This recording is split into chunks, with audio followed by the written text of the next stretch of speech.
Hello, I'm Bernard Hickey from interest.co.nz and welcome to 90 at 9, brought to you in association with Bank of New Zealand.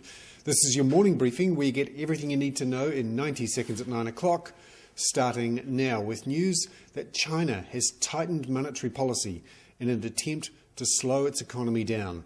Remember, all this printing of US dollars is squirting out the sides into various emerging economies and those that rely on commodities. And China is bearing the brunt of a lot of this cash that's flying around. Its economy is growing very quickly, and so the Chinese have increased the reserve requirements for banks to try and slow lending. Also news that China's trade surplus rose to $27.1 billion in October. This was more than the $25 billion that economists forecast. And it all sets the scene for the G20 meeting later this week, when the big question of how China lets its currency rise will be debated, and whether America should be printing money as it has.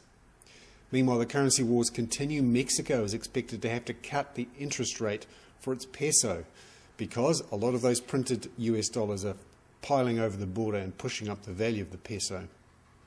Also, the Chinese credit ratings agency, Daogong, has cut the United States' sovereign credit rating to A+ from AA. It's given it a negative outlook and warned that it's worried about America's eventual capacity to repay its debt.